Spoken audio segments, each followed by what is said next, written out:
মই এজন ভাৰতীয় জনতা পাৰ্টিৰ কাৰ্যকৰ্তা, শোণিতপুৰ জিলাৰ প্ৰাক্তন সভাপতি যুৱ মৰ্চাৰ আৰু বৰ্তমান ৰাজ্যিক সদস্য। কিন্তু আজি মই অপমানিত হৈছো, ৰাস্তাত অপমানিত হ'বলগীয়া হৈছে। কাৰণটো হ'ল টুল টেক্স।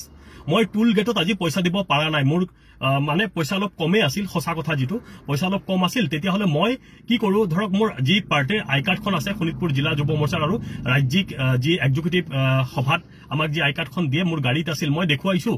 তাৰপিছত তেখেতসকলে ক'লে লগে লগে যেটো উত্তৰ দিলে যে যুৱ মৰ্চা কোনো মৰ্চাৰ এলাও নাই, কেৱল মূল সমিতিৰ কাৰ্যকৰ্তাৰ এলাও আছে, এনেকুৱা ধৰণৰ কথাখিনি ক'লে। মোৰ এনেকুৱা খং উঠিছে, ভাই দিনে নিশাই পাৰ্টিৰ কাৰণে কাম কৰি আছো, মৰ্চাই কি কাম নকৰে, কি কথা ক'ব আহে হে আপোনালোকে। এই কথাখিনি মই বাৰম্বাৰ মই ৰাজ্যিক সভাপতি মহোদয়কো জনাইছো যে আমি দূৰ দূৰণিৰ পৰা, আমি তেজপুৰৰ পৰা আহো, তেজপুৰৰ পৰা আহিলে ৩,০০০ টকাৰ তেল লাগে, তাৰ উপৰিও টুল টেক্স, কেনেকে পাৰ্টিৰ কাম কৰিম।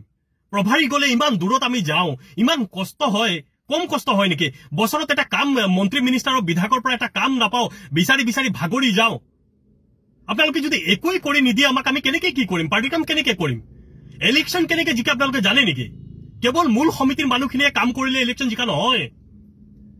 মৰ্চাই দিনে নিশাই কাম কৰি আছে।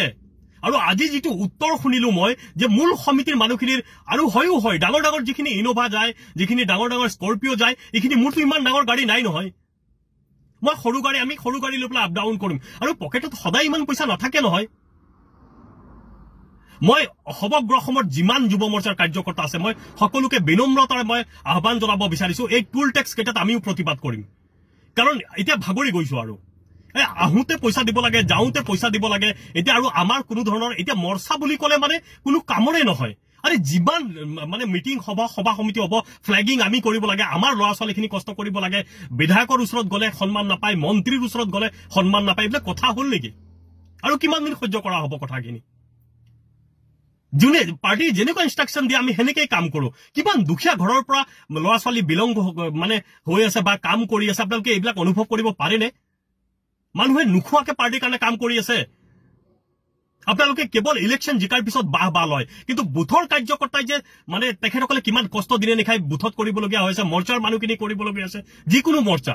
মই আপোনালোকক বিনম্ৰতাৰে অনুৰোধ কৰিব বিচাৰিছো, আপোনালোকে যদি বেয়া পায় মোক পাৰ্টিৰ পৰা উলিয়াই দিয়ক, মোৰ ক'বলগীয়া একো নাই। কিন্তু মানে কি, মই সকলো কাৰ্যকৰ্তাৰ কাৰণে মই কৈছো, কাৰণ মোৰ যেনেকুৱা কষ্ট হৈছে মই ভাবো সকলো কাৰ্যকৰ্তাৰে কষ্ট হৈ আছে।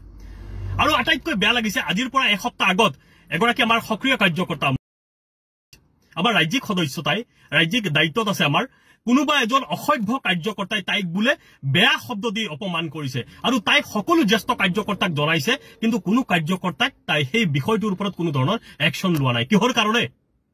আৰে আমিওতো জিলা চলাইছো না। মই যেতিয়া শোণিতপুৰ জিলা চলাইছো, আমাৰ কাৰ্যকৰ্তাৰ ওপৰত এটা শব্দও কোনে ক'ব পৰা নাছিল। যদি আপোনালোকে চলাব নোৱাৰে তেতিয়া কেনেকে চলাব? আৰু কাৰ্যকৰ্তাই যদি আমাৰ নিজৰ মাজতে সন্মান নাপায়, তেতিয়াহ'লে কেনেকে থাকিব কাৰ্যকৰ্তা? এতিয়াৰ পৰা মই কৈছো, সমগ্ৰ যুৱ মৰ্চাৰ কাৰ্যকৰ্তাই প্ৰতিবাদ কৰিব লাগে। যেতিয়ালৈকে আমি ধৈৰ্য ধৰি আছো, ধৈৰ্য ধৰি থাকিলে এনেকে নহব।